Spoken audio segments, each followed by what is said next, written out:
So it's a little different this week on Sandlot Sports. First of all, I'm not broadcasting from Sanford. I'm broadcasting from Columbus, Ohio, for reasons beyond my control.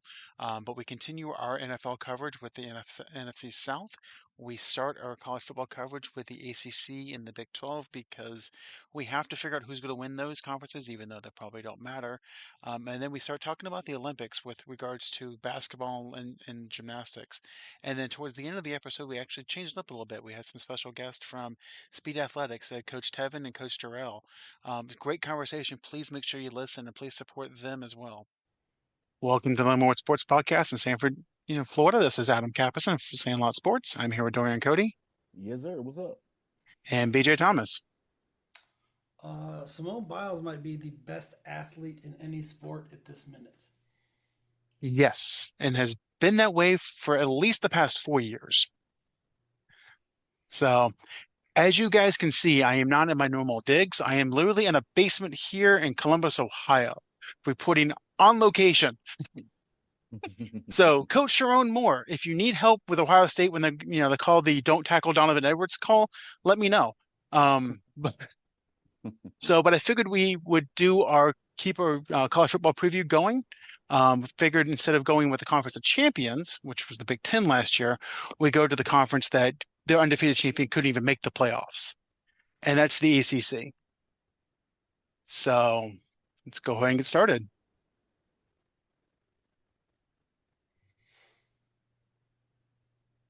So what we have in front of us are the last year's stats, and betting odds for each team. Yes, we are incorporating betting odds. It's a thing. We're going to go with it. So I have the key non-conference games, and if you notice, there's actually more non-conference than conference. The ACC does play a lot of SEC competition this year. You've got Georgia playing Clemson, NC State playing Tennessee, and of course Clemson playing South Carolina. So BJ, I'll let you kick it off with your thoughts. All right, put money on Syracuse to win it. Plus 4,000? Oh yeah, months ago. I don't even know. I forgot it's been so long. Hey, you figure a $10 bet wins you 400. I don't know if that was the same odds then though. I'm looking right now. But I don't know. I feel like Clemson's in its death throes. Florida State's going to have to put a new quarterback in.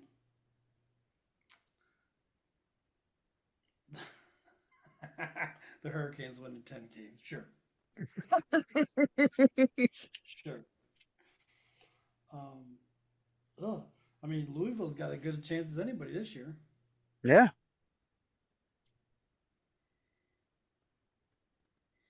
I mean, yeah, Clemson's favorite to win, but I don't.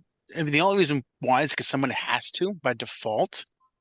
Um, but they are a team that, and I can't believe I'm going to say this. I actually agree with Paul Feinbaum. If they don't turn this thing around, that they're going to become irrelevant again. Yeah, it's not looking good. Um, Florida State, I mean, they're always Matt Norvell can recruit. The 9.5 over under for their number of wins, I think, is low because they don't. I mean, they play Notre Dame in the out of conference and they play Clemson. That's about it. Even if they lose to those two, that's 10 wins. It would be 490 because I did the profit boost Oh, nice. on a $10 bet. So if Syracuse wins the ACC, BJ's taking us out for wings. I think that.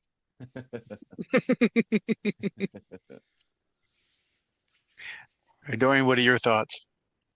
um, I honestly think that the ACC. You got your Florida State. What, top four? You can't say top four now because I think the ACC is wide open.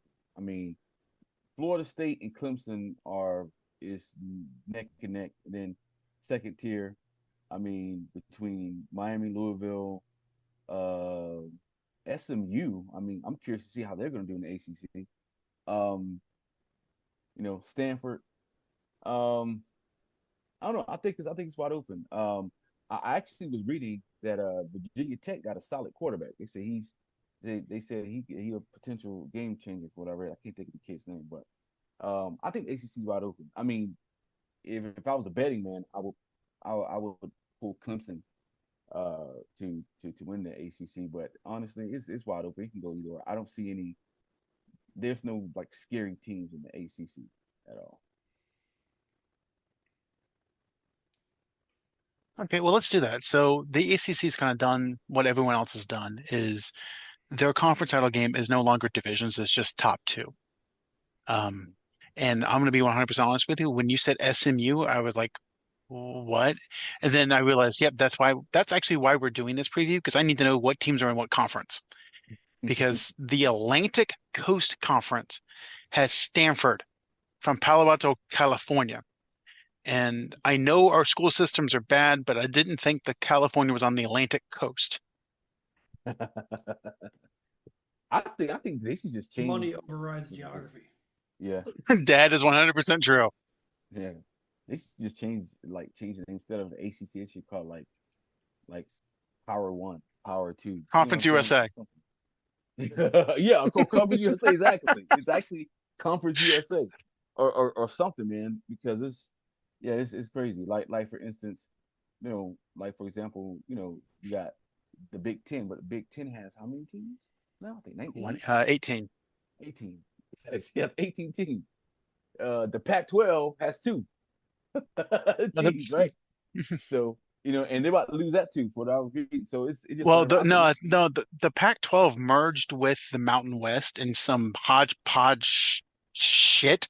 it's So yeah.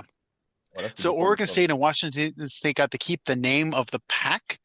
So they just kind of merged the Mountain West, basically just the Island of Misfit Toys into that conference. Okay, so they're called like the Mountain Pack. Yeah, something like that. Pack Mountain. Yeah. But yeah. In my opinion, ACC is pretty much wide open. Not saying that I don't think like Wake Forest would. I don't think they would win, but like for example, like NC State. I mean, we talk about NC State a lot. NC State is one of those teams where like it's like they play against certain teams and it's like what the fuck. But then when they play against a Miami or Florida State or Clemson, they ball the fuck out. So it's like if NC State can find a way to get it connected together, they could be in the top four teams as well in ACC. So you think Clemson's gonna make it? Who do you think they're gonna play in the ACC title game? Um, Ideally, I say Florida State. Oh no, wait, are they? No, they're okay. You got Atlantic Coast. What you got North and South? How are they broken up? No, Like there are no coastal. divisions. There's Oh, there's no no division. divisions anymore. Oh, okay, all right. So there's no divisions. I say Florida State. Florida State Coast. DJ, Because so you got DJU. Syracuse Syracuse and Clemson. gonna ride that train. Going with it. I'm most likely wrong, but I'm going down with the ship. There you go. Yeah, I'm gonna go Florida State. I'm gonna go to Louisville. Hmm. So BJ, you got Syracuse actually win the whole Yeah, thing. yeah, that's where my money is. So I guess that's what I got to pick. Yep. I got We're to in turn these Florida. gymnasts off. If you want me to participate in this fucking show? Um, Pay attention. Trying. Dang. It's just DJU, man. He's not. I don't know. They say he's improved, but I believe it when I see it. I'm going Clemson. I'll take Klubnik over DJU right And I'm gonna go Florida State as in the rematch of last year's title game. So well, and if we thought the ACC was bad, the Big 12 was worse. Because not only did I not know who the hell was in this conference other than Colorado and UCF, only because people told me that's where Coach Prime was going. Um, when I did the breakdown today, trying to figure out like conference games, key non-conference games, I found one quality non-conference game, and that was UCF playing Florida. now. Ooh. The rest of them are just a bunch of cupcakes. Ouch. So, BJ, I'll defer to you. We got to pick winners, but is there anything you want to break down with that? Nope. No participado. Um, it looks ugly. Yeah. I'm just sitting here looking at the odds. I mean, poor Vegas has to pick somebody, I guess. It's the only time I felt bad for Vegas was picking this conference. Yeah, I mean, they picked Utah because they had to. The Buffaloes are plus 2,500 and only 5.5 on the over under. That's nuts. That's nuts. Yeah. I mean, how many more seasons they can give Dion to turn this thing around? I give him two more. I give him this season and next season. If he does not win 9 games next year, Mhm. he's going to be coaching Appalachian State.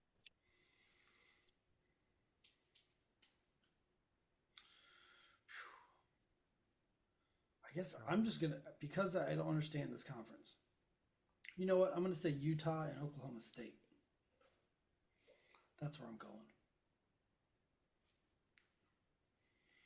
Oklahoma State Dorian, what are your thoughts? Go ahead. consistently I'm sorry. fields a solid team. Yeah, the Yeah. fact that they're giving Oklahoma State a over under of 8.5 to me seems like, I mean, this is me stupidly betting, like easy money because Mike Gundy always has them 9, 10 wins. Yeah. Dorian, Um, what are your thoughts? yeah, I agree with BJ. It's gonna be interesting to see the adjustments of like UCF and UCF, Houston, and Cincinnati. I'm anxious to see how they're gonna fare. But I agree with Okay, BJ. okay. It's gonna I'm gonna be I'm gonna say Utah. something real quick. This is how bad this conference is. Dorian completely forgot that UCF, Cincinnati, and Houston played in the Big 12 last season. Oh shit. Oh damn. Um, damn. Well, since you put it that way, shit. Yeah, I agree with BJ. It's gonna be Utah and Oklahoma State.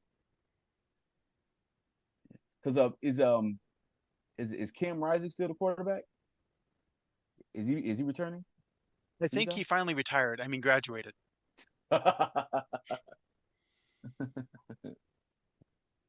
Yeah.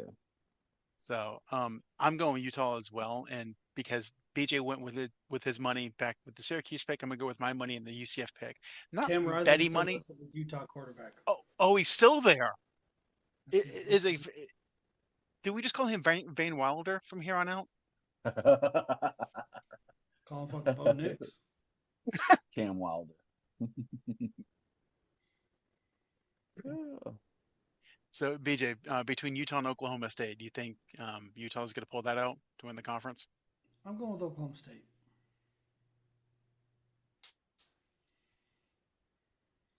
Dorian? I'm going Cam Rising in Utah. Yeah, I'm going Utah as well. So, and yes, I know the Big 12 is just a dumpster fire. Yes, ESPN's got the games on Thursday, Friday, Saturday, Tuesdays, whenever they play. I get it. We are doing this so that we can make our playoff picks later on, so that we can say yes, we cover the conference. Um, you're shit, but we covered you. You know, no bias here, other than just our own personal ones. So, with that in mind, we will start continue our NFL coverage, and we'll go to the NFC South. Let me pull up.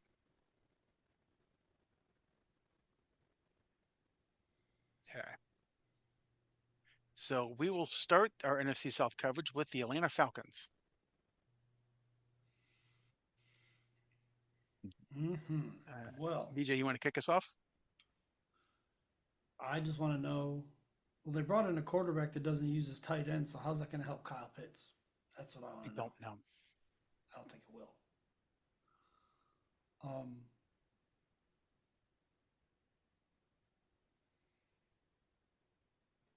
Pretty solid run game, okay defense.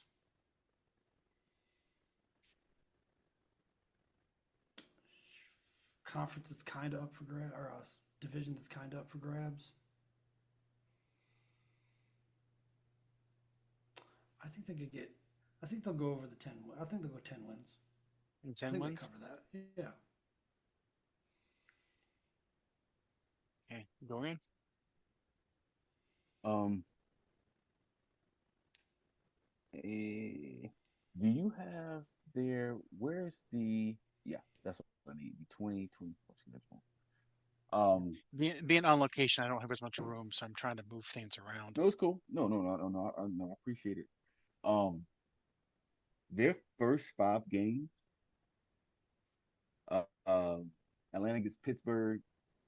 That's they got Philly, they got Kansas City, New Orleans, and Tampa Bay. I see them going 2 out of 3 out of that Mm. one.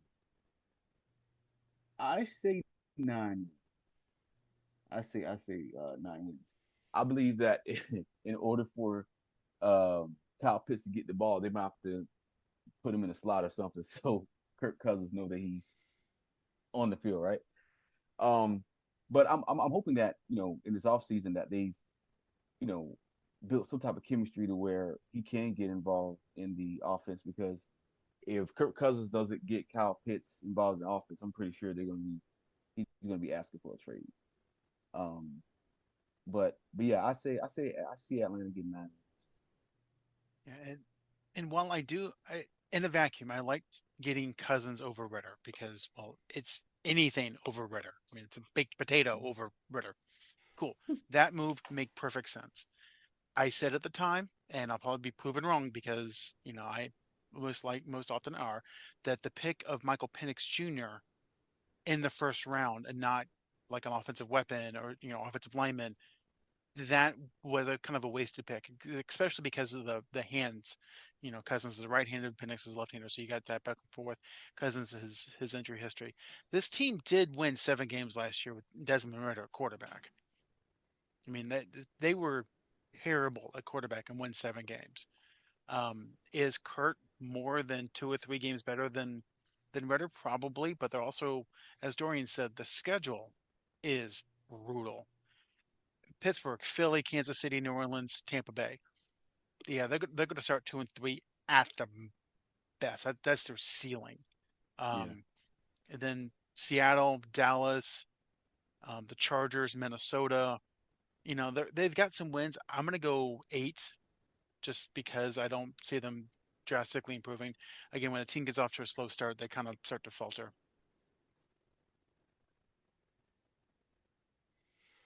So, and we'll move on to the Carolina Panthers. BJ, I know how much you love tall quarterbacks and short quarterbacks, so I'll let you talk about Bryce Young. Mm. Looks like they're going lose 3 out of their first 4.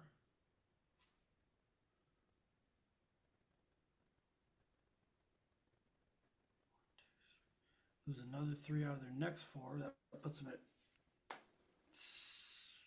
2 and 6. two and My math is six. right. Yep. I'm saying 5. They might split with Atlanta. They got a chance at Arizona. But Kansas City, Tampa, Dallas, Philadelphia. Good luck, Chuck.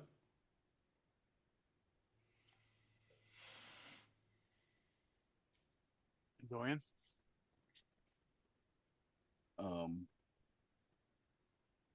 I'm looking at the calendar and I'm looking at the teams that they're playing. Like I can see them I can see them sneaking one against Vegas.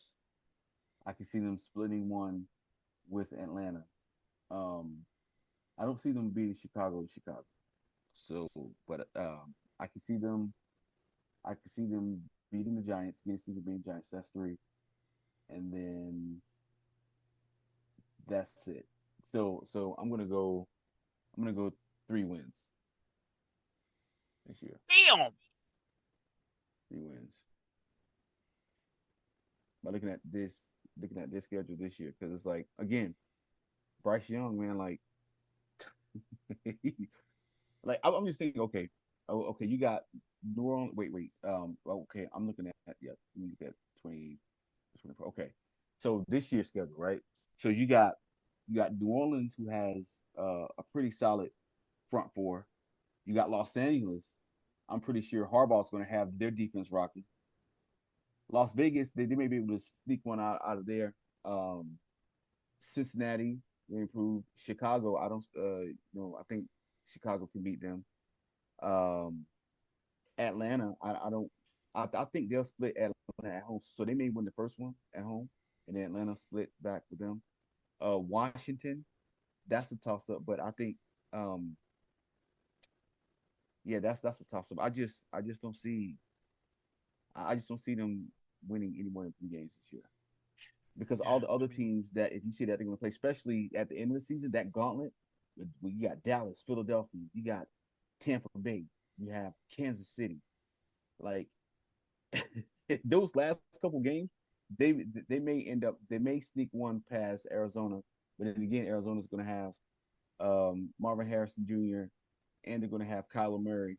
So I don't know. And oh yeah, let's talk about the Panthers losing Brian Burns. So yeah, I'm sticking with three, man. yeah, I mean, yeah, looking at their schedule, I mean, they will be lucky to be 3-7 going into the bye week in week 11 because I don't see them beating the Saints in New Orleans in an opening week. Chargers going to have an improved defense. Vegas has a stout defense, whether or not their quarterback play is anything. Yeah, Bengals are the Bengals. Their first chance at a victory is Chicago, and that's in Chicago. I I don't see them winning that game. Atlanta, they might squeak that one out. The Commandos or Commanders, um, possibly. Broncos, no. New Orleans, no. Giants, who knows? So that 3-7 is their ceiling going into their bye week. And then coming out of their bye week, you get Kansas City, Tampa, Philly, Dallas. Well, those are 4 losses. Arizona may or may not have anything to play for. And Tampa and Atlanta, just like last year, they're probably going to be competing for a playoff spot. I mean, right. I'm going to go 4 just because I think 3 is just too low. But all 4 of us, all 3 of us, are below the 5.5 over under for them. It's sad. It's just sad. I got a question for you guys. So, really quickly. So, Terrence Marshall Jr. He's I think the third string wide receiver, um, on the Panthers, right? I don't know if you guys remember, but at first he was part of that trio in LSU when they had it was him, it was um Was he there with Justin Jefferson? yep, Justin Jefferson and Jamar Chase.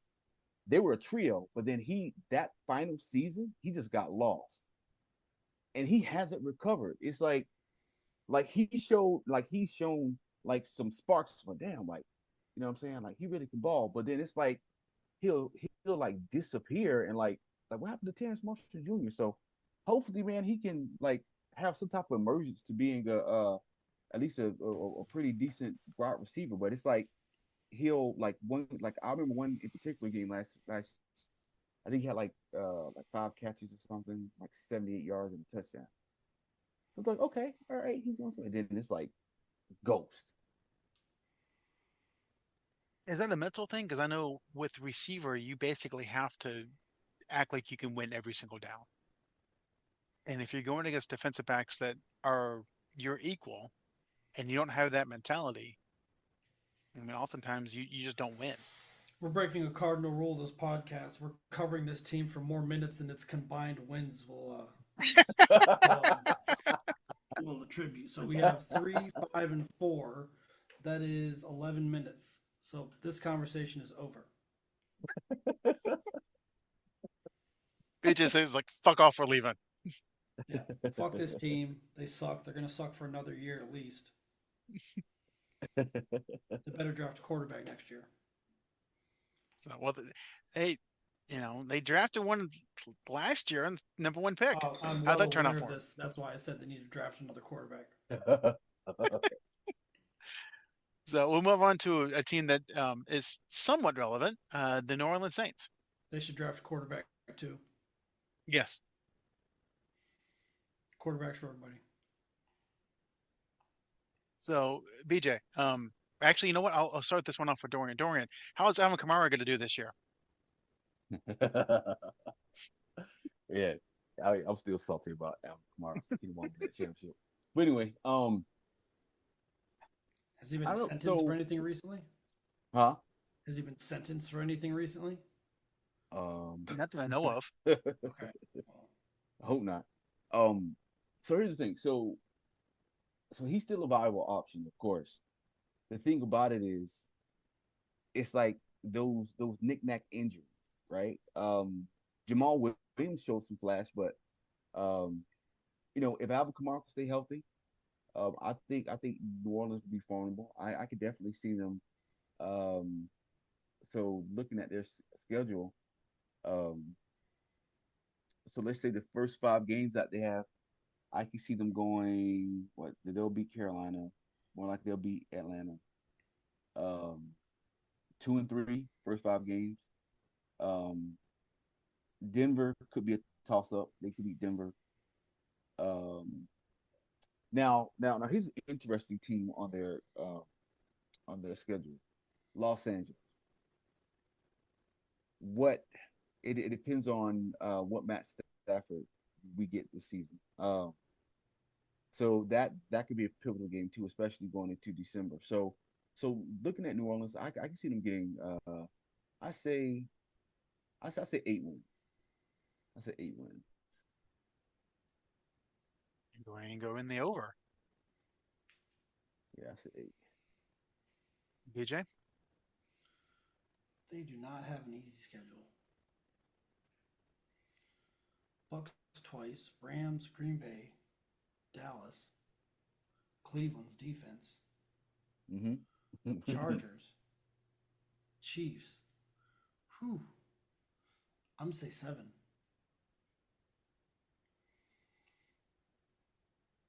I wanted to say 6, but I'm gonna say 7. yeah, and I know I sound like a broken record for kids, under 40. This is the thing that's about this big, vinyl, and but look at how they start off their season. Yes, they're probably going to beat Carolina because Carolina is a raging dumpster fire. Then it's going to Dallas, Philly at home. Atlanta is probably a win, but then at Kansas City. Two I and wouldn't three say to they start the beat season. Atlanta. We just talked about Atlanta going winning 7 games with no quarterback play.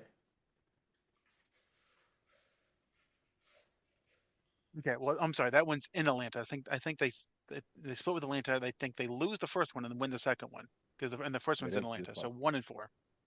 1-4.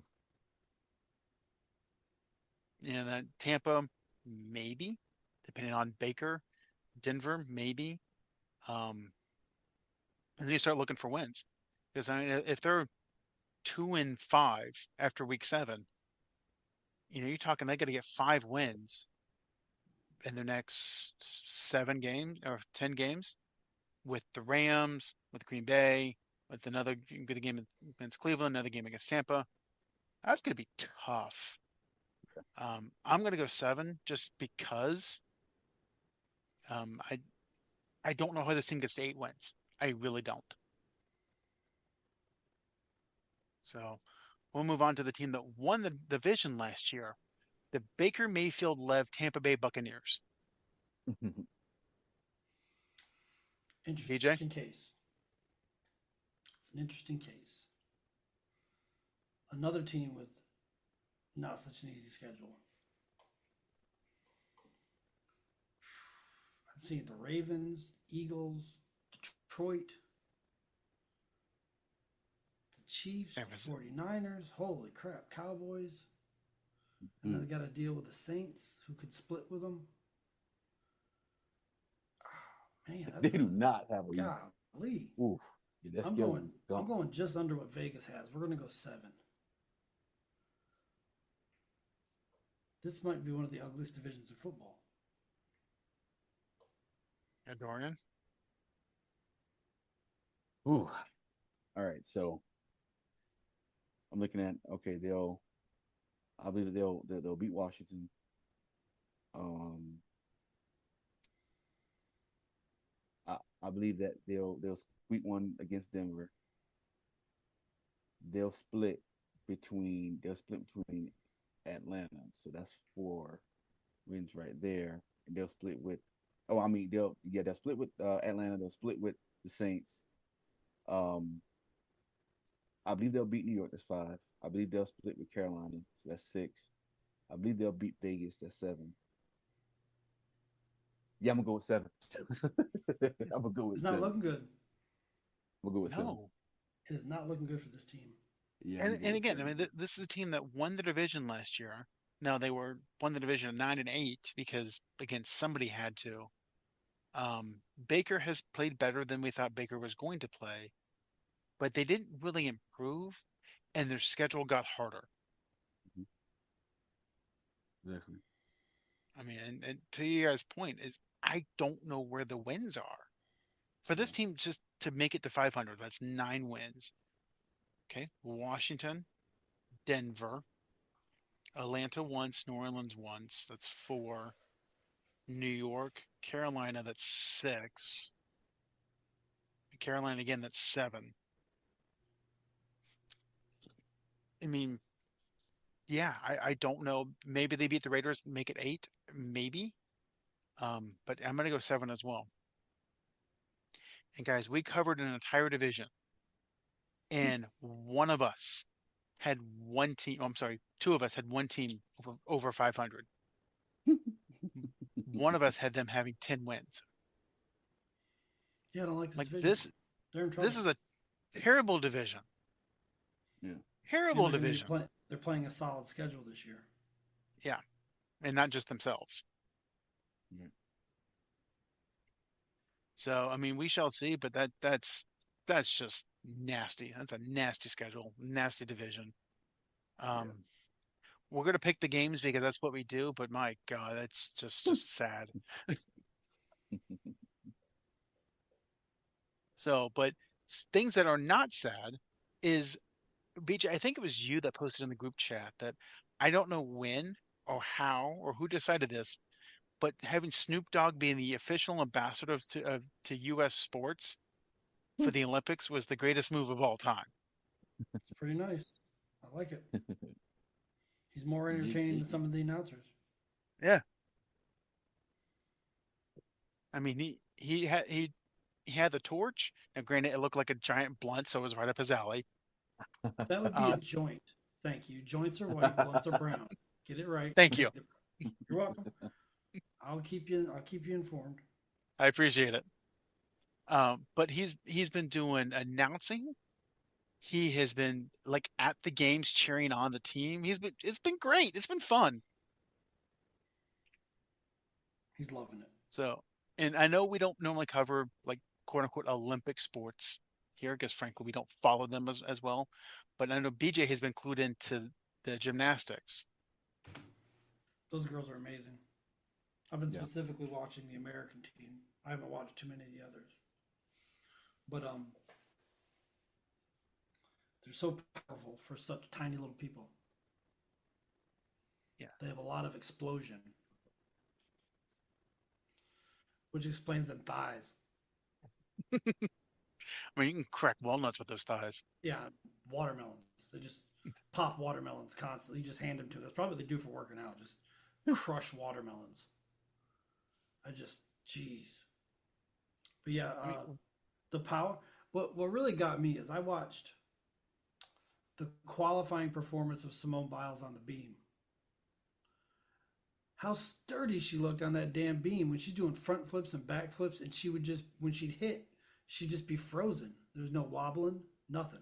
It just amazed me. And you got to remember, I'm old enough to remember gymnasts like Carrie Struggs, Shannon Miller, like very good gymnasts. Yep. And she stands out. She Yeah. stands out like a sore thumb. She's just amazing to watch. She's powerful. She's I don't know how to describe it. I don't know enough about gymnastics to like speak in their language.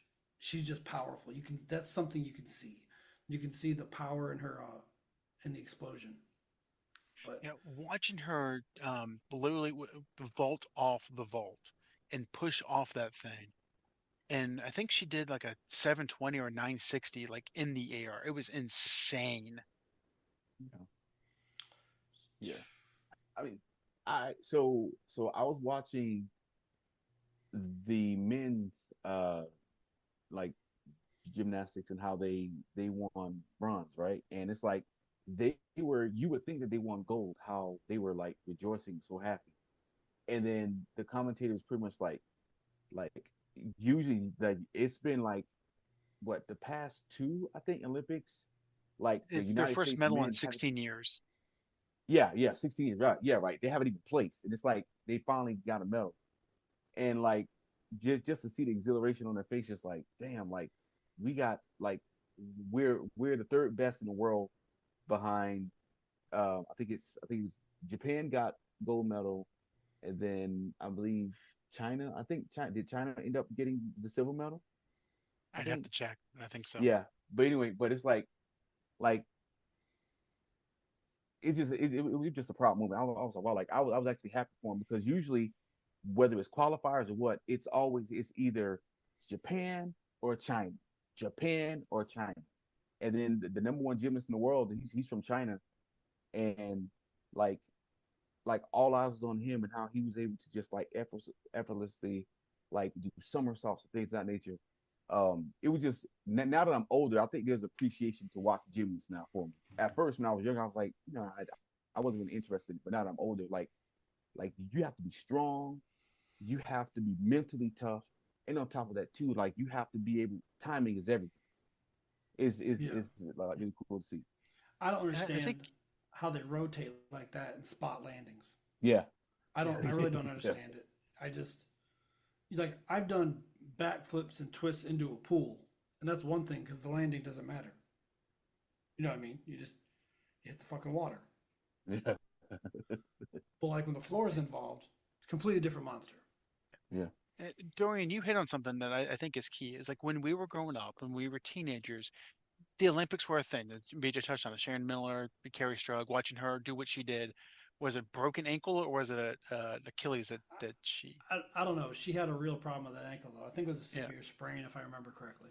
So, but we that's what we watched, and like the men's gymnastics was not really a thing, and it was on, but we're like, oh, it's men doing a woman's thing. Like that's just as teenagers, that's what we thought, because it's just kind of where it was. But as you said, as we got older and had appreciation of the power and the skill it takes to do some of the routines that they do on like the pommel horse. Like I watched that dude do the pommel horse routine, and I'm like, Hey, my nuts hurt watching that. that's the pommel horse is one thing, but when they get on those rings, Yeah, you talk about upper body strength. Oh yeah. yeah. My rotator cuff is screaming every time they do anything on the rings. It's like if you try that, I'll kill you. I just don't know. And you know what's funny is that there's a couple of videos going around of women trying to do the rings. It did not work out. it It's just a different monster. Yeah. is. The shoulder strength you need for that, Hmm. the upper back, the everything. It's just the grip strength. It's just amazing. But yeah, it's been a blast to watch. I watched some swimming. I saw. I'm going to misquote this race, but I'm pretty sure it was the 200-meter freestyle, and I'm pretty sure the top three positions were divided by like tenths of a second. It was such a great race. It was one of those ones where it was hard to tell who finished. You had to rely on them to tell you. Hmm. And it was such a great race. There's a guy from Great Britain, can't think of his name, dude from the U.S. and dude from I forget. These aren't my sports. These aren't my people. But it's been a blast to watch it. It really has. And I think that's the big thing about the Olympics. It's sports you don't normally watch. You do get into them. Like I sent you guys the clip today about the U.S. rugby team. Like I had Yeah. no idea what the hell was going on. I just knew that they I won. knew it was awesome when that chick broke free. I was like, I know that. I've seen that in my sports. She's doing something right. It was funny because somebody put on social media. They said I like rugby. Rugby. It reminds me of the old school football. Pick 'em up, busted. Yeah, pretty much. That's all it is. That's all it That's is. all it is. When she broke that tackle, like wait a second, wait, I know Yeah. this. I know this. Yeah, it was fun. It was absolutely a blast to watch. That moment, that was our first rugby medal in quite some time, wasn't it? I think so. I think that's our first ever. No, the guys medaled a long time ago, but it was Oh, like okay. a long time ago, Yeah. Mm. like early 1900s, a long time ago. So yeah, that was cool to watch. I mean, everything's been fun. I love the Olympics. I love Olympic soccer, Olympic basketball. Like it's all just a blast to watch. Well, and let's talk about Olympic basketball. Okay. So obviously the U.S. started to care now. Um, it's been said multiple times, and BJ and I were talking about it before the show, is that the games beforehand, before the warm-ups, it seemed like the U.S. team didn't particularly care. And that's why they almost lost to South Sudan. Now, again, they should be able just to Well, out-talent them. and KD came back also, and KD of all of them is the best international basketball player. See that? He Yeah. he plays awesome in the Olympics. He's the last Olympics he was lights out, and Mhm. he came in and dropped 21 points in the first half and didn't miss a shot. And why do you think that is? Like, why do you think that some are just better on the international stage? In my opinion, like the leading scorer of the Dream Team was Charles Barkley. Yes. Mhm. I feel like some of these guys play better with no pressure, and when you're Yeah. surrounded by Hall of Famers, and most like Anthony Edwards has a real good shot to be a Hall of Famer. You got Curry, LeBron, KD. I mean, maybe KD's more relaxed. He doesn't have to do it all. All he has to do is spot up. And Mhm. you're going to tell Kevin Durant all he has to do is spot up. That's what you're going to tell him. He's Mhm. been waiting for that. Yeah. So maybe it's just easier for him. Like Chuck. Maybe. Chuck didn't have to do anything on that Dream Team, but run the floor and play defense. That's it. He didn't have to lead the team in scoring. It just kind of materialized that way. And I think there's a lot of pressure off of some of these guys when they come together. And I think the guys that are quicker to accept whatever role they're being asked to do are the ones that perform the best. And you're telling, like, I'm going to reiterate, you're going to tell KD to just spot up and wait. Just go sit somewhere and we'll drive and kick. Mhm. You think that's why he was so successful in Golden State? Because Hell Curry yeah. was, Hell yeah. The pressure is halved. Now it's just the pressure of playing an NBA game, which he's done hundreds and hundreds of times. It's not the pressure to carry a team. Mhm. So when Clay's having a bad game or Steph's being tightly defended or struggling a little bit, then you're stepping up. You almost feel like it's a favor, like you're helping them out. It's not your responsibility so much. it's not a day-to-day ask. It's not a day-to-day ask, and that's what happens to Kevin Durant in international basketball. He's just getting in where he fits in, and he gets to relax and do what he's done since he was a kid, and that's drain these buckets. Yeah. I did think it was funny that after the game that they had against, what was it, Japan? Oh, Serbia. Kerr was like, "Oh, Jason Tatum, my bad. I forgot to play you." I do not envy the USA head coach in the least At all. at all. Not with those egos. I don't even know if I think a lot of those guys. I think the dream team really kind of set the blueprint for how to deal with all the people, and so I think the players are less likely to get um, moody or egotistical about that. But I've always thought that the dream team set the blueprint, and then the other teams have been able to follow that. So I don't know if the egos are that much, but I would put if I were Steve Kerr, I would have the pressure on myself, feeling Jason Tatum sitting there, and be like, "Damn, I forgot to get him in the game," and I'd feel guilty about that. I don't think Jason Tatum's upset with Steve Kerr, You think it's in a my media opinion. concoction that just like, hey, Tatum didn't play because I think they noticed it and brought it up, and it was commented on, and that's going to be the end of it. yeah, You don't and think Kerr did Jason say that he's Tatum's going? complaining. You don't think he's going Yeah, to get significant minutes in the next couple of games? and Kerr flat out said that he's going to get at least 12 to 15 minutes in the next game. Yeah. So I would not even if I were Jason Tatum, I'd be like, "Thanks for keeping me fresh for the next one. Appreciate it." So I ask you guys this. So how come Coach K, it seemed as if when he was coaching the USA basketball team, like everything was just effortless. Like it just went smooth. Well, Is it the discipline that Coach K comes with, right? You're talking about like a top 5% of all coaches ever. You know what I mean? I don't know if it's Kerr like is on that level. It's like asking what makes Chuck Daly different, because he's fucking Chuck Daly. I mean, we're talking like Red Auerbach, Krzyzewski, Phil Jackson, Pat Riley. Like these guys are top shelf coaches. But Coach K never coached in the NBA though. He's still managed multiple. He's managed multiple personalities from multiple backgrounds. Right, and he coached multiple NBA players. He just didn't coach them at the NBA level. Right. So what I'm getting to is, even though Steve Kerr won those championships, there's still an element that he still needs to develop. Well, he's also a young coach. And his team is changing in front of him quickly. Yeah. And I don't think they're adjusting as fast as they should. Mm. So I'm going to break the conversation just real quick. So we actually have a special guest star this week. So, Jerryl, do you want to introduce yourself? Can everyone hear me? Yeah, we can hear you. Yeah, we can hear you, bro. What's good? Yeah, so I'm Coach Tevin here. I'm a founder of Speed Academy Track Club. Cool. Yeah, I know like you and I were talking that you wanted to talk about the Olympics and track and field. So I figured now would be a good time to bring it on. So BJ had to step away for just a quick second. He'll be back in just a minute.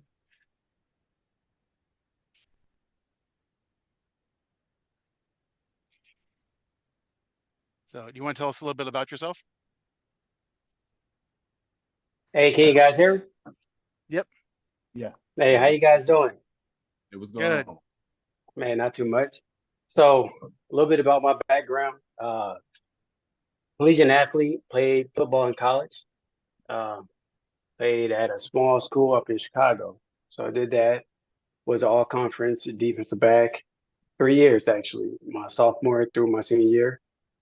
Went on to try to play professional football. So I did actually University of Illinois did a pro day, worked out for some scouts there. Chicago Bears brought me in for a workout, did that, some CFL teams. Ultimately, I ended up playing arena ball over in the Tampa area. So I did that. Actually, let me backtrack. Played for a team up in Evansville for a little bit. After that, went to a team, Chicago Slaughter, with them. Ended up breaking my hand and ended up going to a team over in the Tampa area in Lakeland. So I was with them for a season and was having some success over there, actually. Having a pretty solid season. Had about 7 interceptions. Ended up breaking my foot, so I missed a few games.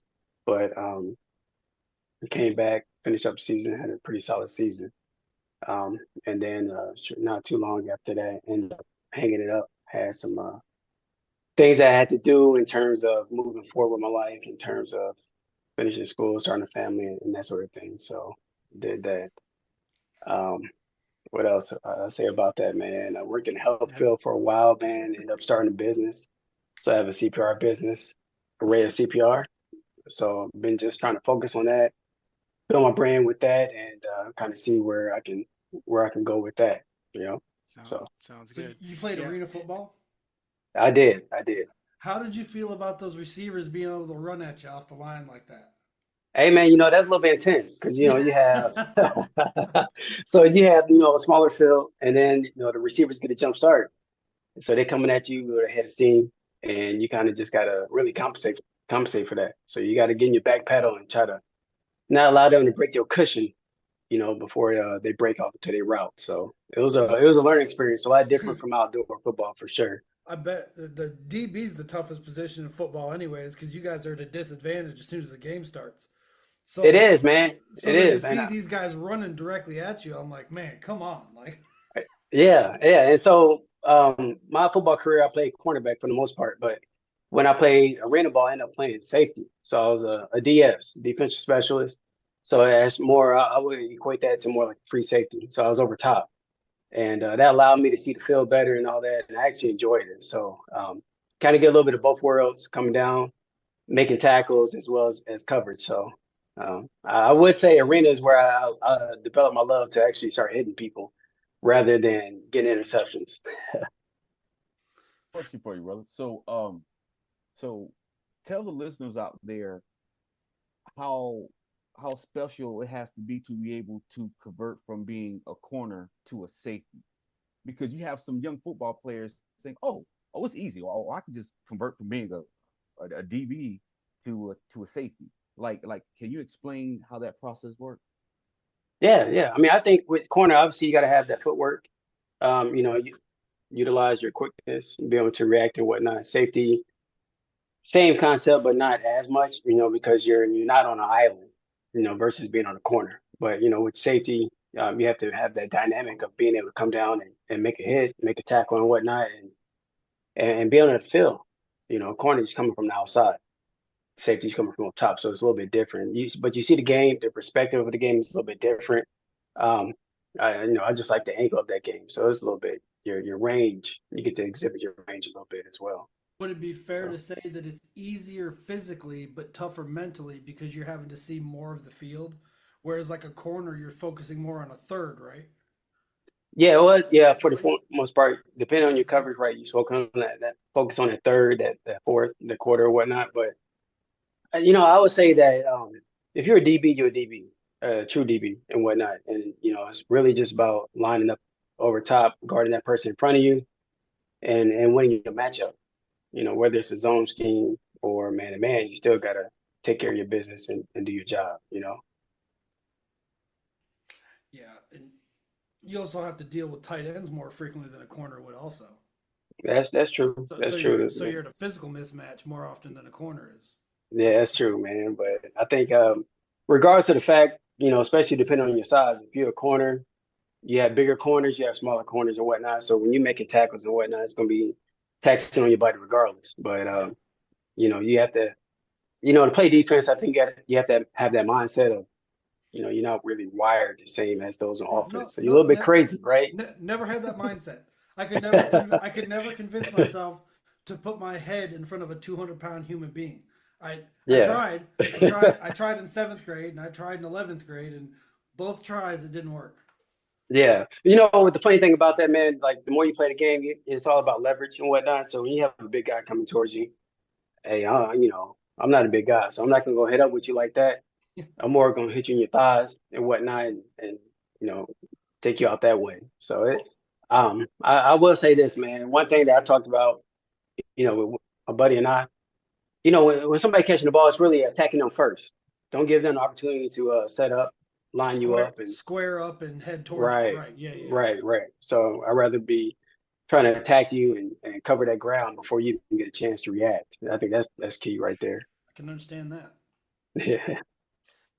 Being small, you have to take advantage of, what you got and understand how to play the game. So I think that's key right there. So use your head and get there before they do, kind of deal. True indeed. True Yeah. indeed. True Okay. indeed. Yep.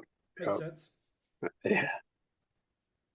So, Jerryl, when you and I were talking, you were talking to me about stuff I didn't know about, like the current Olympics track and field events. Hmm. Uh, Yeah. Before you guys joined, we're like, we follow the Olympics, kind of, but I figured now would be a good time for you to come on and tell us what's going on with track and field. Yeah, definitely, man. So I got Coach Tevin here, right? And he's a track guy. I've been getting into the track world. I have my daughter running track. Coach Tevin been in track for a long time, and so he can kind of back me up on some of the things that we talk about, some of the things that I say. But with it being the Olympics, I think that it is it, it there's a lot going on right now. I would say with obviously about Noah Lyles and whatnot, and I think he bring a lot to the track community, the track world in terms of that notoriety. I'm sorry, and bringing attention to the sport. but there's a lot of people out there that's really been putting in work for a long time. And so when you understand track, the different events that you have and whatnot, it becomes really exciting. So I think once the world kind of see that, especially on the platform that we have right now with the Olympics and whatnot, but it's gaining a lot of traction as well. So man, there's a lot of people out there that's really doing good and really, you can really look up to, especially for the younger generation. We grew up watching Michael Johnson at the '96 Olympics in Atlanta.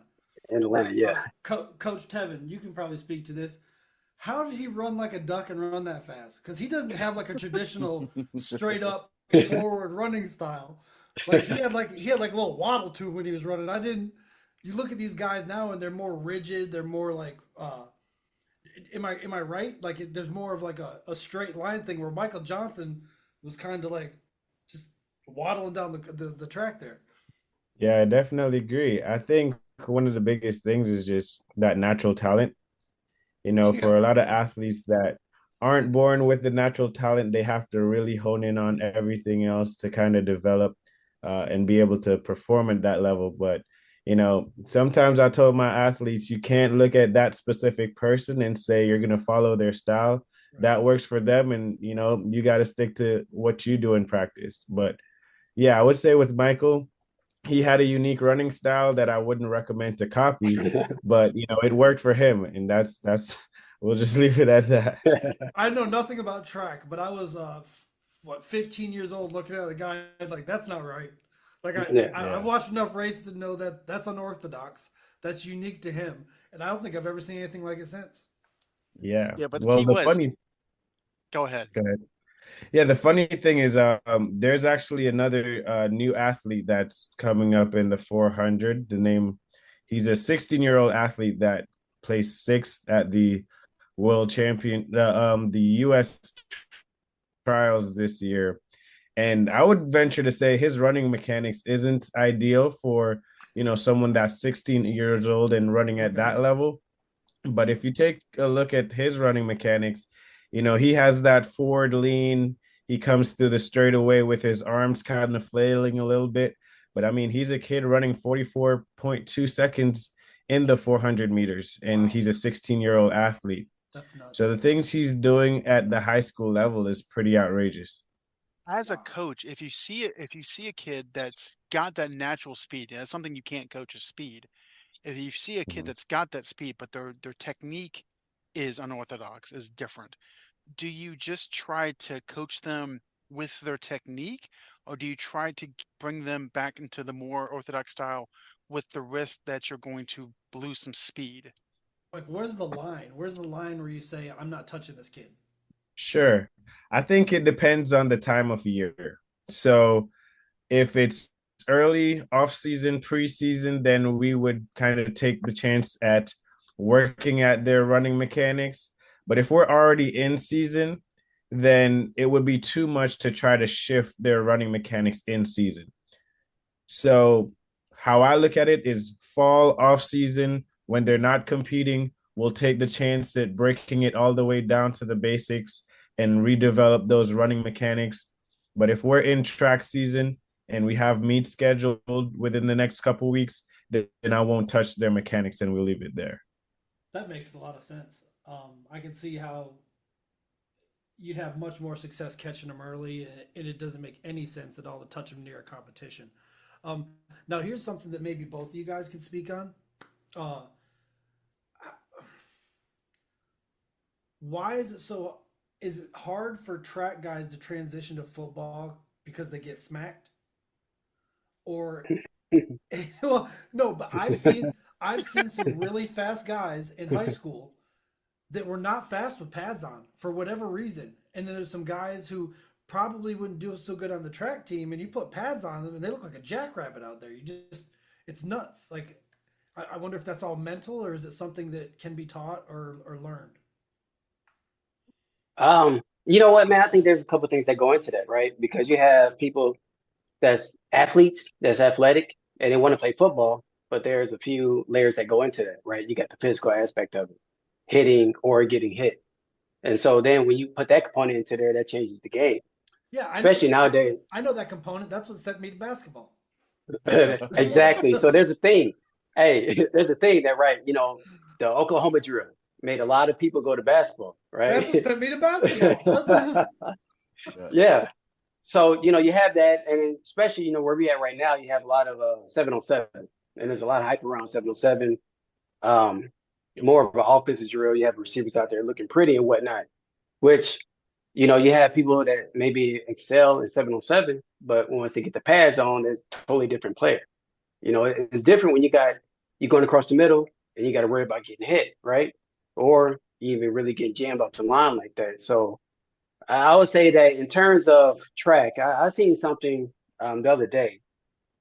I think what was it? It was Ron St. Brown. I think his dad was talking about the correlation between playing track or running track and football, and I kind of disagree with that. But then you got players in the 80s and the 90s and whatnot that track is a big component of their off-season conditioning, right? Miami in the 80s and whatnot, and right. and so my stance on that is that track can complement other sports, in terms of teaching you the mechanics of running, teaching you how to really get your knees up, pump your arms and whatnot, because you're going to need that, in any sport, that quickness, being able to get to point A to point B, right? And so, I would say with football, man, it kind of go hand in hand, but Right. some people may not truly agree with that. But you Well, look at and some of the. one of the things Go that ahead. we bring up here a lot on this show is having a well-rounded background before you specialize into a sport. One of the big things that we mention is get your kids into soccer I first. I tell all my friends, put your kids in soccer because once you get their feet right, they can literally play anything. There's nothing they Yeah, can't play. Like if they can get work on their feet and get a couple years of soccer under them, they can run track, they can play football, they can definitely play basketball. It teaches angles, it teaches footwork, it teaches teamwork, like that coordination right there, that right? coordination, right? Like Hmm. I see soccer as a great foundation for all sports. Yeah, I agree with you on that. I mean, what do you think about baseball as well, though? Right? Yeah, I love baseball, but I feel like that would help in the field with angles because soccer teaches you passing angles. You have to, I mean, you have to learn how to cut behind people and get behind defenders and stuff like that. So I think that would help in fielding, like taking angles to get to the ball. Catching the ball, getting that the hand-eye coordination as well. Yeah, all that stuff. So yeah, Mhm. I like baseball. Mhm. I I'm not have a a hard baseball fan, by the way. I no, just I I just just know that it can be beneficial. Absolutely. I just have a hard time with pro baseball. There's too much standing around. There's too much stepping in and out of the box. They're trying to put Hmm. the rules like the pitch clock in and stuff to fix that. But I have no problem like the College World Series and stuff. I can watch that. And I can see how baseball definitely has things that are beneficial in other areas. Because if you can hit a 90-mile-an-hour baseball, your hand-eye coordination is top notch. It's Superior. Well, superior.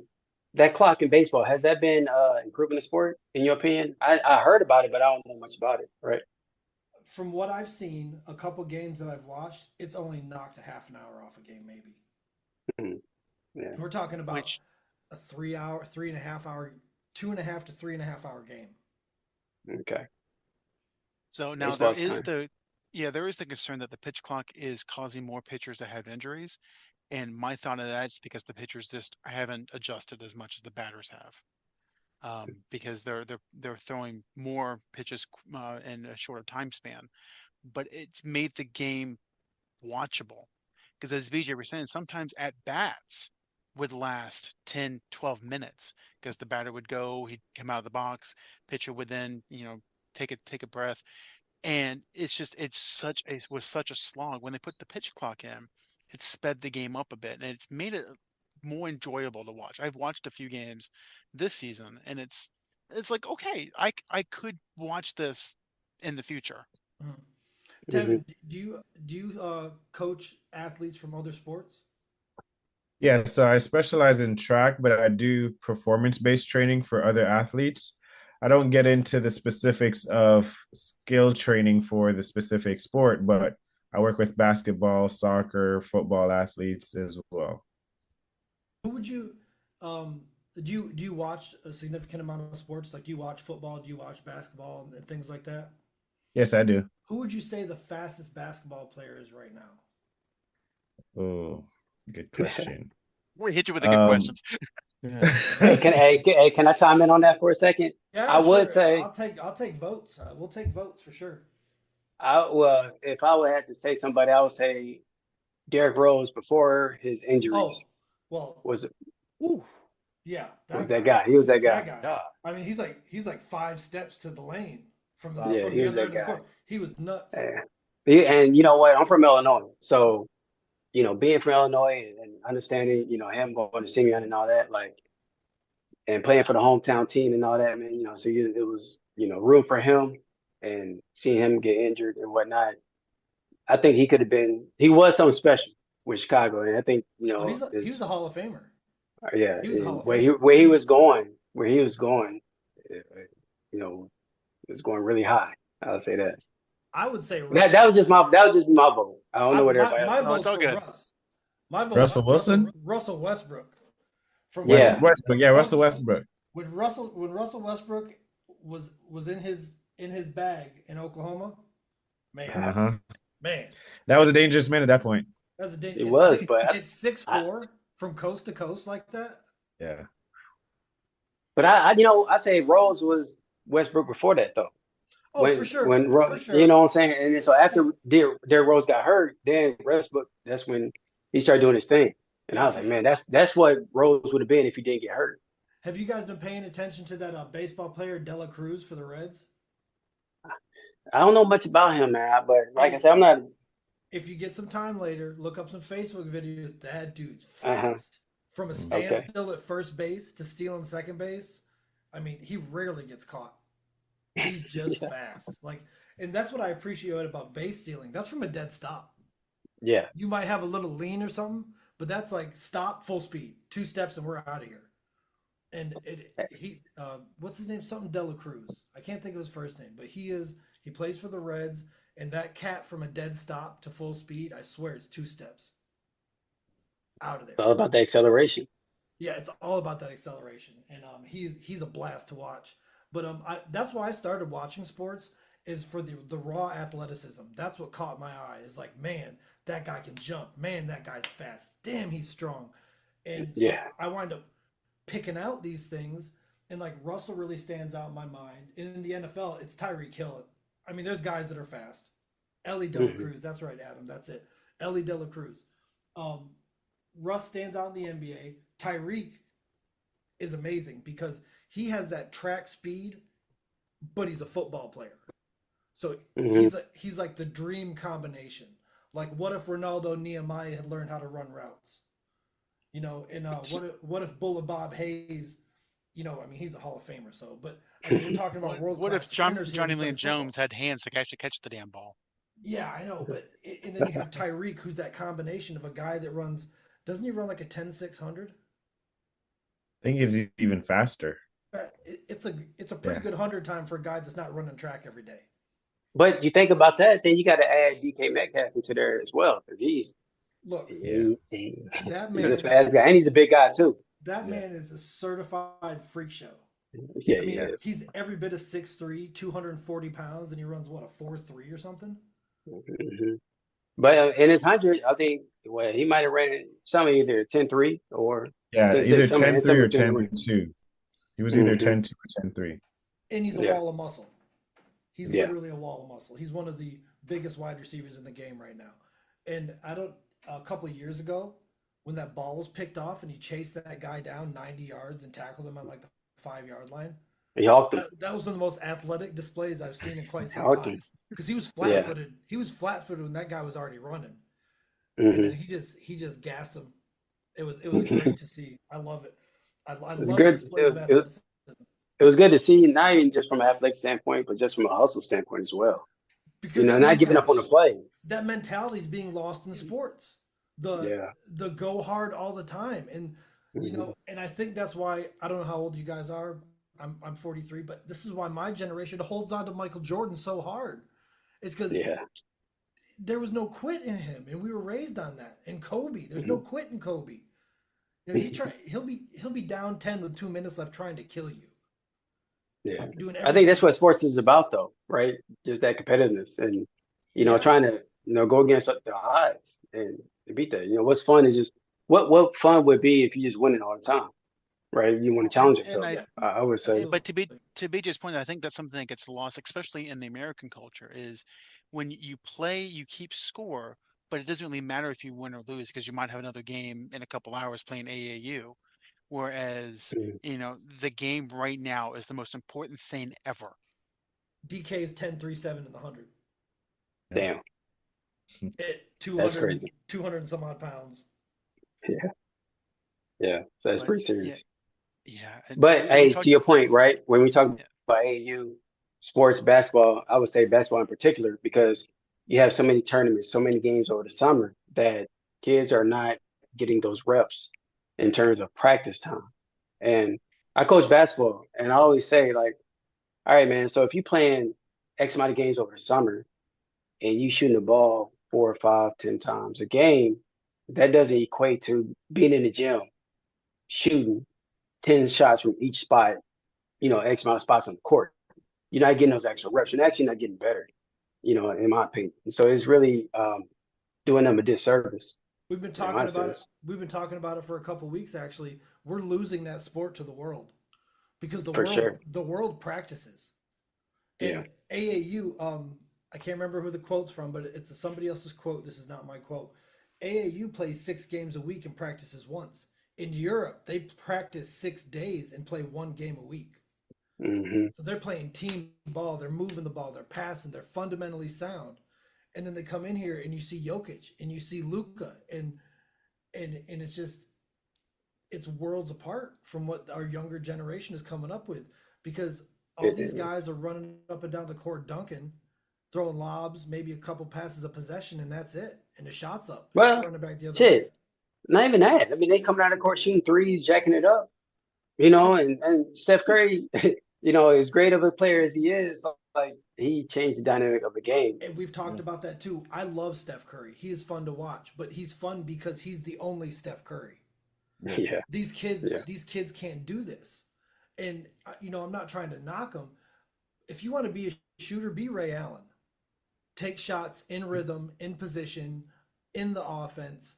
That's what's going to get you further because you are not Steph Curry. You're not shooting Hmm. 35-foot 3-pointers in flow. You're not going to No. do that. He's magic.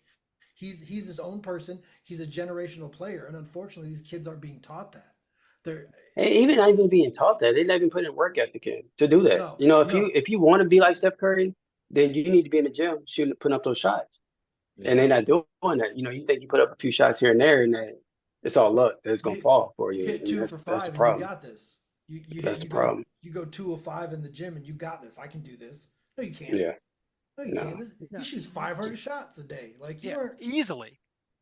easily. And I think that's the thing that's lost, and not just in sports, but just the younger generation as a whole is they think, oh, I can do this once, I can do it forever. It's like, no, you have to pay your dues, you have to put the time in, put the work in, grind your ass off, and that work will pay off. Well, Hmm. speaking of working and shooting, did y'all see KD in that first game against Serbia in the Olympics? Danny went perfect, Danny. 21 points, 8 for 8 from the field in the first half. I was like, ooh, Well, then he finished like 8 for 9, right? he might have been, but I think for he finished like 8 for 9, but made all his free throws and all that. But yeah, in the first half, he was perfect. he was on it. I love It was KD. crazy. He's been my favorite player for a long time. Um, and he was Okay, I got a question for our coaches here. So when you have when you have a player on your team that you see you see that player's potential, but you also see that they're lacking in work ethic. What do you do to motivate them to get them where they need to be mentally? Coach Stan, how did you get that man Such a with, great with question. without choking somebody. Yeah, Right. exactly. one? Such a great question. I think for me, I have a couple things up my sleeve. I always try to go the talk it through route at first. So initially after practice, we'll have a conversation. I try to paint the vision to most of the athletes to show, hey, this is where you can be and this is where you are at now. And the gap is the work ethic that's not allowing you to get to the place that you're looking to be. Now, if we've had those conversations several times, then I might shift more into a punishment factor where, hey, if you're not giving me 100% on this rep, then we're going to add extra to the workout. So now they're doing the math in their head like, hey, I'd rather do that one rep well than having to do 3 or 4 reps over and over. So that's kind of the approach I take. And then over time, as they, build confidence in the sport and they start to see, the results for themselves, then they'll start to take that ownership of working hard. But for the most part, those are the two go-tos for me. I think Coach Tevin, I've seen him in action in terms of coaching. I think he has a more laid back approach at first, and then he's give you opportunity. We found the choker. Yeah. we found the one who would coach like I would. All right, let's go. It gives you opportunity to correct yourself and whatnot. Me, I'm more, I would say passive aggressive, but then if you're not correcting yourself, then I'm talking shit the whole practice, and I'm laying into you the whole time. But I'm sure that's how you came up though. Yeah. I'm a little bit older, man.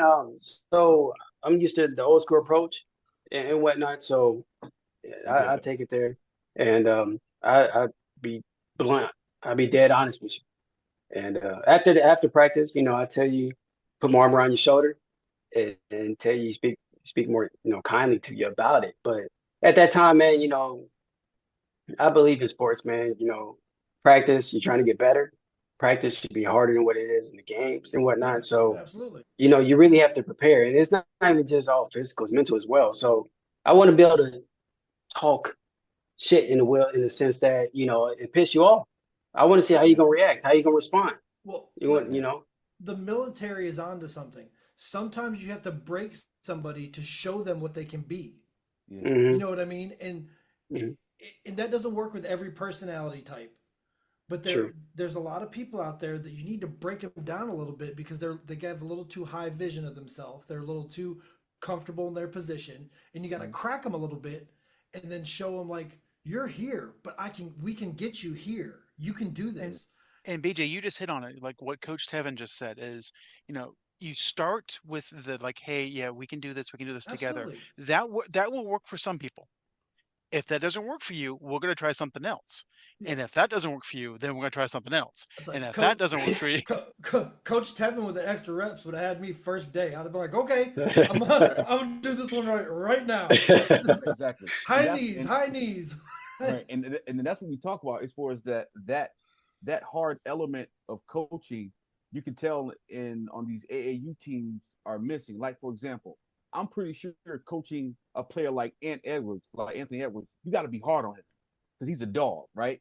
So you can't be like, hey man, you gotta, try it this way. No, you gotta be, hey, like you're not giving your effort. Get your ass on the line. Like, you know what I'm saying? You gotta be able to to hone into them because what's happening, a lot of these players, they've been told that they're so good. So when they play on these AAU teams, I've seen firsthand where players, they don't like to be coached hard. So they'll tell mom, oh no, mom, I'm going to play with, the Nike Team Elite East Side or something because the coach is trying to get into them to make them to bring out the best of them. Mm-hmm. They're not used to that. Now, some people believe that a lot of it has to do with parenting.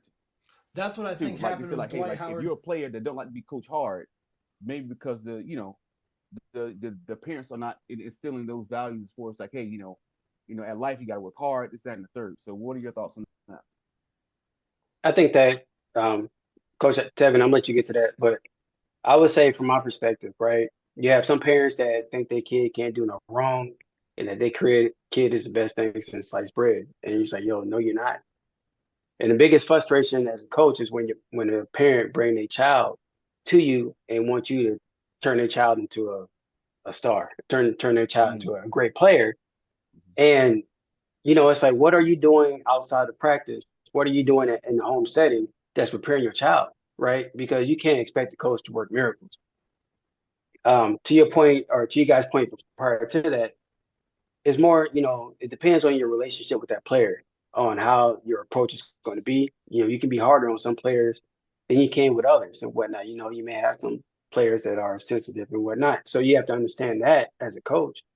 But, you know, from that aspect of parents bringing their kids to, you know, to your program and want you to work wonders with them, you know, that can be challenging because, you know, it comes, I mean, you know, you have to build that foundation, that base, not only from a talent standpoint, but just mentally as well. So you have to be able to be open to that criticism and whatnot and understand, hey, man, these are things that you can work on. And I'm the person that's going to push you in that right direction. If you are not willing to accept, you know, criticism from me, then, you know, what are we doing here? You know, why are you here? And that's You know, why I think a lot of kids form close relationships with their coaches because they're getting from the coaches what their parents won't give to them. Once these kids finally flip that switch and they realize that I'm not the best thing since sliced bread and I can be better, and then a good coach is giving that to them, giving them the keys to the car, teaching them how to get there. That's why I think kids get so close with coaches. To that and point, Coach yeah, Tevin, to you want I'm to that take this sorry. point, one? I would say the biggest thing too is building a connection with the athlete early and showing them that you care. Because nowadays it's a little hard. You know, you come off harsh on an athlete day one, they don't have that relationship with you, they're out. They're looking for another program. But especially with the transfer portal, whether it's, you know, high school level, whether it's, you know, even at 7-on-7 and Pop Warner, kids are so quick to go and leave and find another program if it's not benefiting them. So I think it's even harder for a coach now to where I'm trying to develop a program, but all of these kids are here for what's in it for me. So that's where it becomes hard for a coach to build those relationships with athletes when everyone have their own agenda and their own motives. And if I'm not getting the ball every rep, then I'm going somewhere else that's willing to feed me the ball. And how And do they're we looking go at it as from more like they're looking at it more as like, what can you do for me? yeah, As if they'd have started already made it versus what can they learn from that coach? and I just as a society, how do we go from Mike getting his ass kicked by the Pistons and being in the weight room the next day all off Patient season so he would never particip- happen again to participation no trophies. participation trophies were well before then. No, So no. It got worse. Everybody's got to be patted on the back. Nobody can be yelled at. Like, I just don't. I was gonna ask these guys. Haven't you noticed that kids are much more sensitive than we were growing up?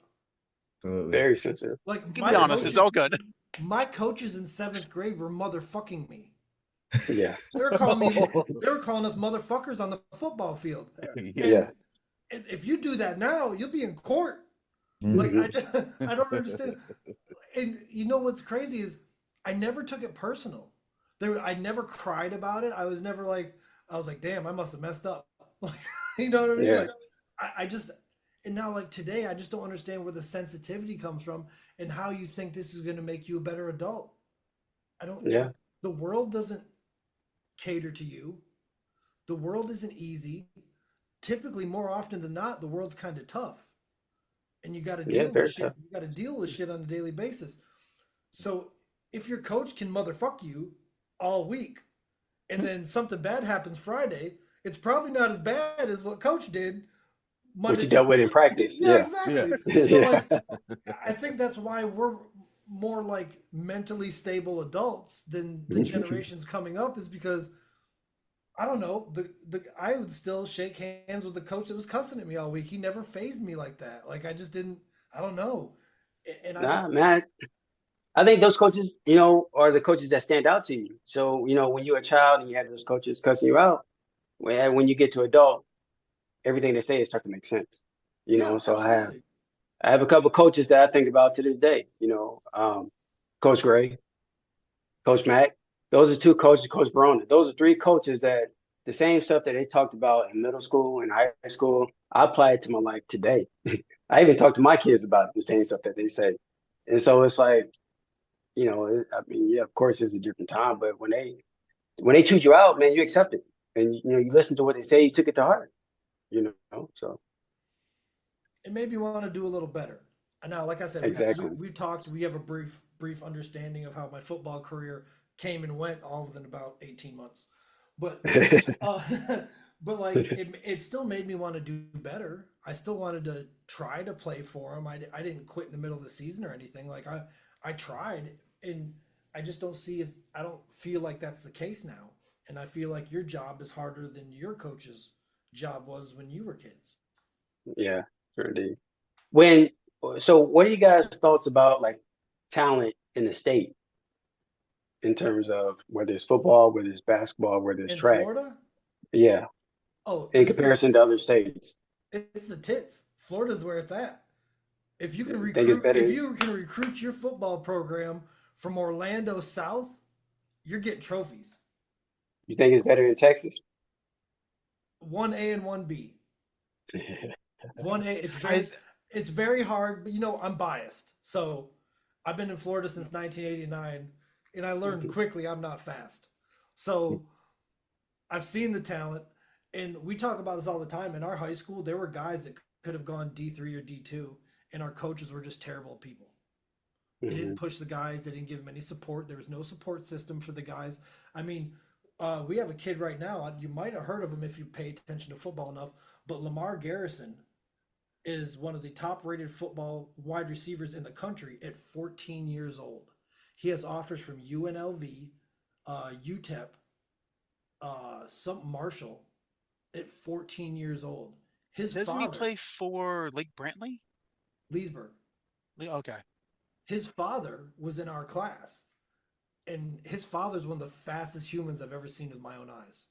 I'm not talking about on a TV. I'm talking about sat at a game and watched him run people down. He ran Mm. he ran 80 yards to block somebody chasing his running back and caught him from a flat foot standstill in front of me and caught that dude at the other 20-yard line and knocked him clean off his feet.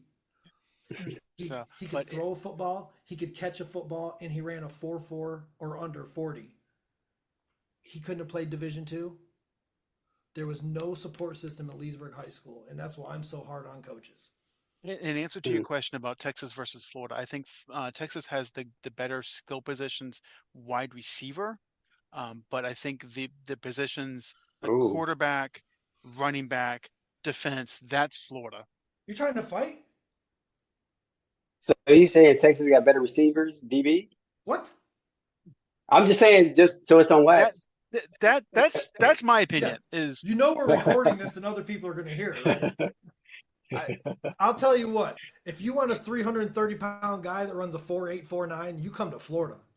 yes, You come to Florida. If you want a defensive tackle that's over 300 pounds and under 5 seconds in the 40, you come to Florida.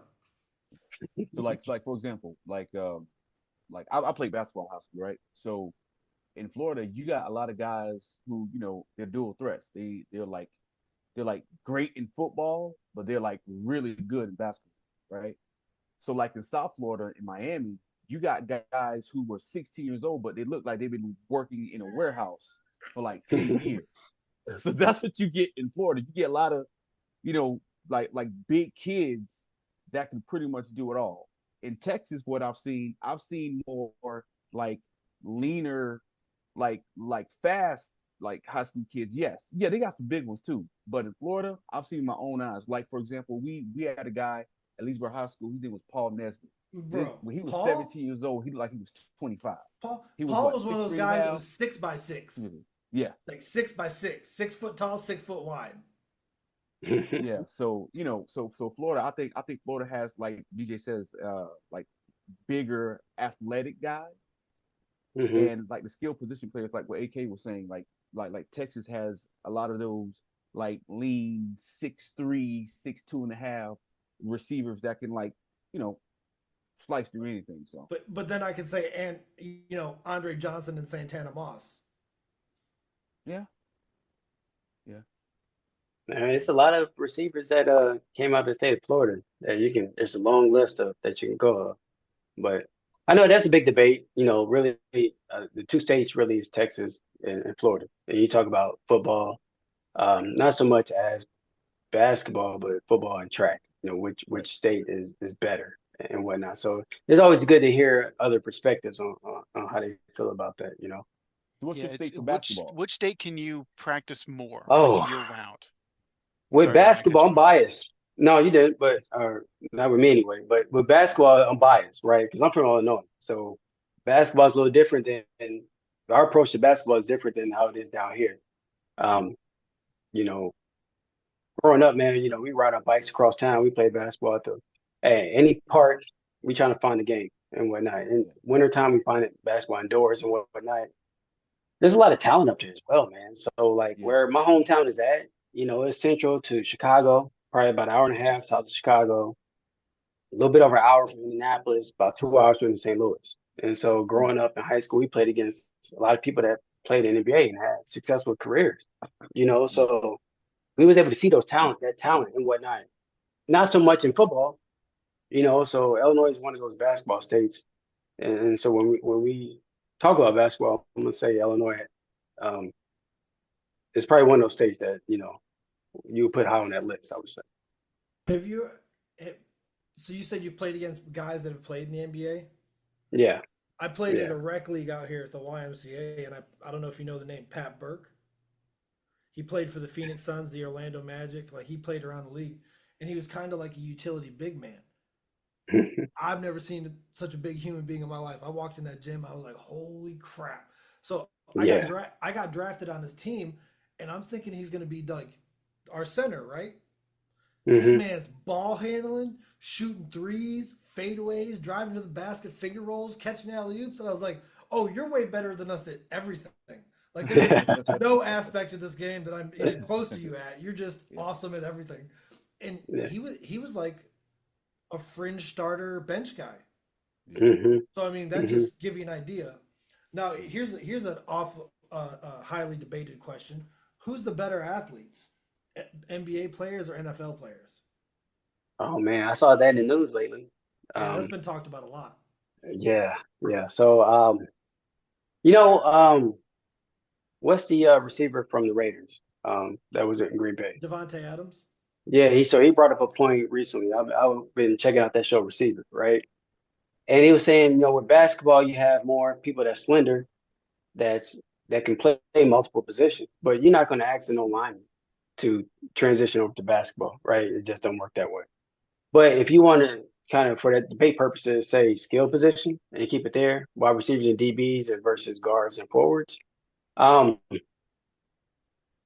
you know, I'm gonna lean towards football. Especially from a DB perspective because you got to mirror a receiver.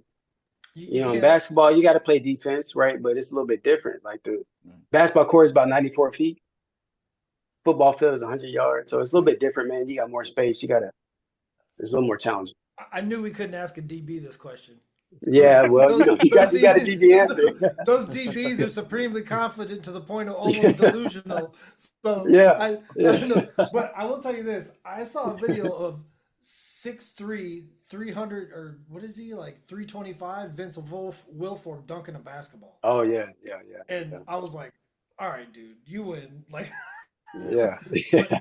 I would say this, and it's an unpopular opinion, but you're uh, Russell Westbrook playing wide receiver, LeBron James playing tight end, um, like Dwayne Wade at running back. Like I feel like they could pull that off. Well, your top tier athletes will be good at anything. Right, but I think it's a very small percentage of NBA players that could succeed at football.